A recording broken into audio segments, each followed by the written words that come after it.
Hello, lovelies, and welcome back to this little adjunct for the Fluff and Hammer that as of yet has no name. I'm here to have another chat about one of my favourite things in all of 40k. All of 40k.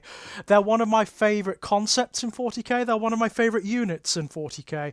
They are the Rubricae. They never used to be called that. They never used to be called the Rubricae. That's something that's come about in recent years. They started to be called the Rubricae about the same time that the John French's Ahriman novels came out, because that's what Ahriman calls them. It's how the sorcerers of the Thousand Sons think of them. They used to just be called Thousand Sons. That's what they used to be called. The Legion and the unit were the same thing once upon a time. And the reason for that is there was once upon a time when you only had Thousand Sons Rubricae. That's not the case anymore, of course. Not that there are Rubricae that derive from other legions, but there are war bands that have incorporated Rubricae from the Thousand Sons and made them into their own things. Have repainted them, have had them remodeled and whatnot. So they're slightly different now. So, and also, I mean, we know that because in the Chaos Space Marine Codex, you can take units of Rubricae that have the same legion traits as other legions, yeah?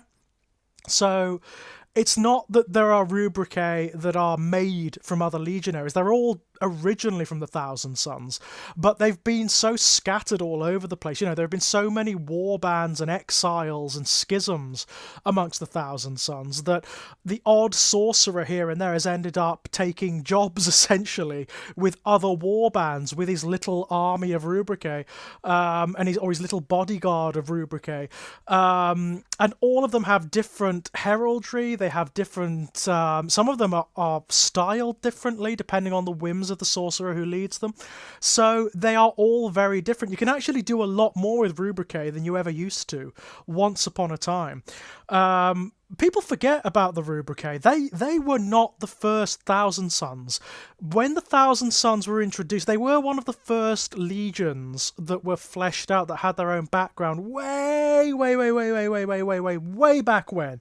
Back in the ROC days, alongside the other cult legions, what would become the cult legions. So the World Eaters, the Emperor's Children, the Death Guard, and the Thousand Sons, alongside the Black Legion, were the only Chaos Legions back then, and they were just called Chaos Chapters back then, by the way. They were the only ones that had their own army lists and their own fully developed background. The others were alluded to, but they never had fully fleshed out backgrounds. And back then, the Thousand Sons didn't have Rubricae. The notion of the rubric of Ahriman didn't exist back then, because Ahriman didn't exist back then. Thousand Sons were not characterized by being dusty and, lacking any physical form.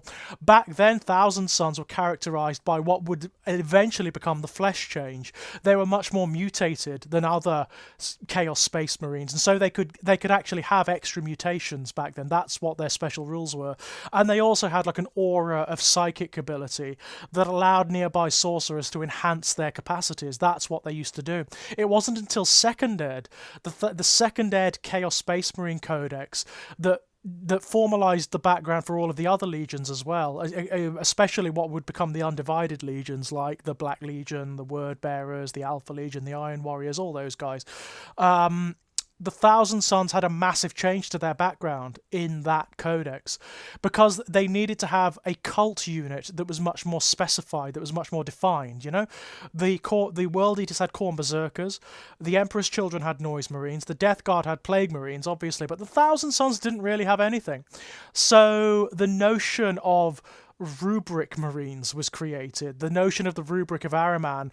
The Rubric of Ahriman was a spell that Ahriman, the chief librarian of the Thousand Sons, enacted after they were banished to Sorciarius, to the planet of the sorcerers, in order to prevent the rampant mutation amongst his brothers. They're all deathly terrified of the flesh change, which is a curse that afflicts the Thousand Sons and reduces them basically to chaos spawn, to mindless roving masses of mutating flesh.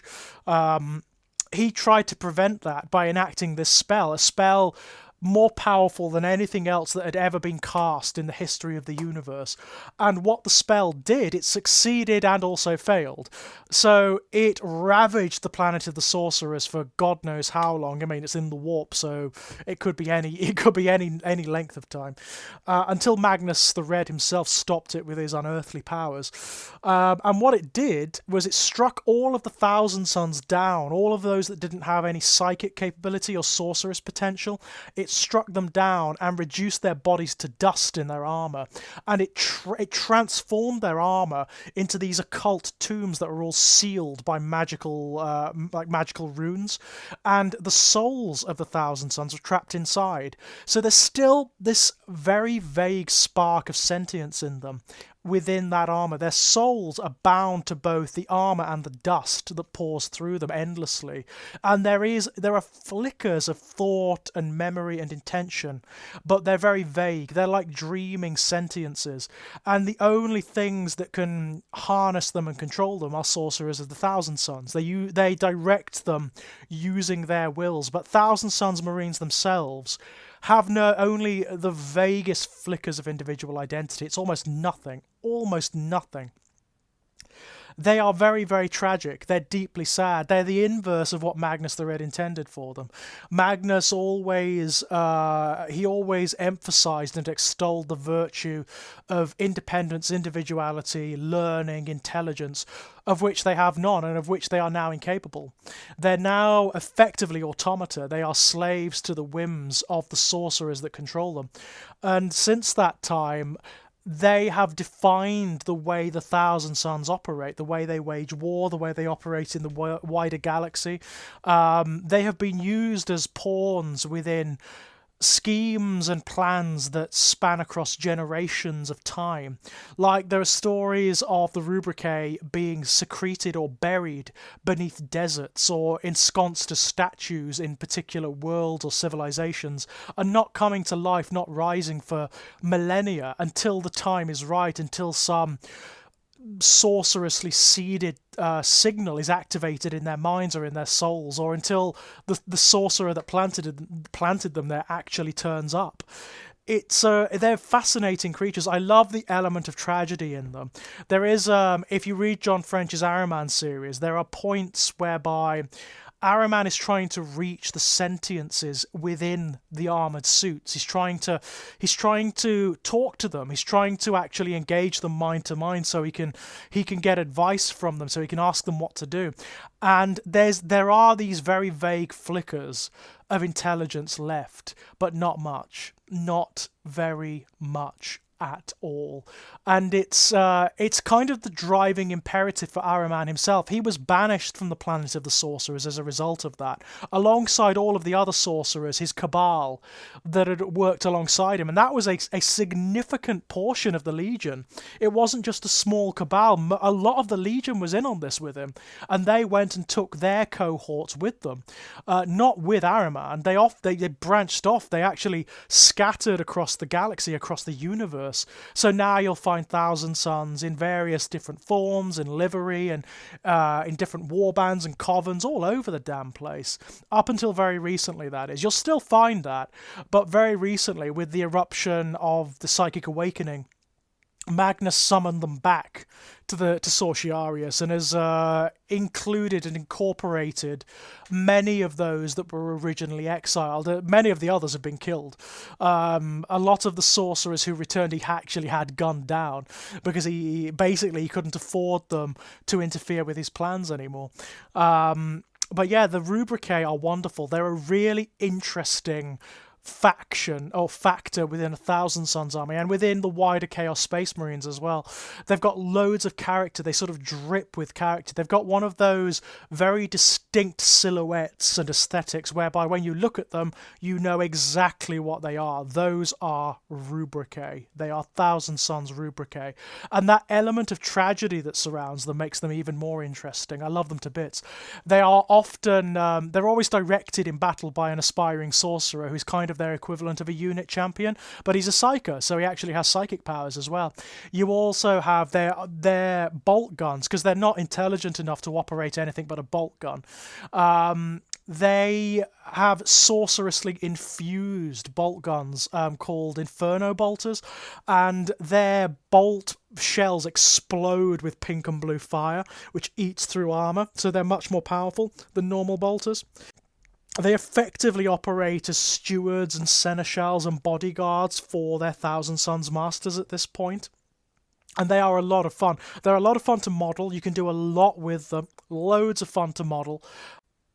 They're also, I mean, if you take a Thousand Sons army, regardless of how it manifests, because of the way Thousand Sons fight, but with the way Rubricae work, they're just a very interesting army to play with because they require tactics to use. They are very long-range focused. Very long-range focused. You do not want to get them into close combat because they're not very good at it. They're not designed to be very good at it. They are a long-range army. They rely on psychic support and on fusillades from their Inferno bolters, their warp flamers, and from their I think they're called soul harvesters, these heavy cannons that they fire. That's what they rely on. If they get into close combat, they're going to get hacked to bits, which is kind of fun. You know, I like that. I think it's they are a great, fun, interesting unit to play with. You've got to be really aware of their faults and their limitations as well as their strengths. But if you know their strengths, they'll do the business every time. I play Thousand Sons, and they are a lot of fun. They are a lot of fun to play with. But also lots of fun to model and paint because they're often very bright. They're often very vivid Zechian colours. You know, blues, azures, purples. Sometimes they're brass or golds. And you can also paint them up in the livery of other Chaos Space Marine Legions as well. You know, Chaos Space Marine Legions who have hired them or have incorporated them into their warbands. So the Black Legion has a lot of Thousand Sons who are all painted black and they look great. Absolutely wonderful. There's no reason why you can't do that in other legions as well, which is kind of fun. Kind of fun, my loves. I'd love to see some word bearers ones or something like that. Rubricae that have become incorporated into one of the hosts of the word bearers or whatever. That'd be great fun.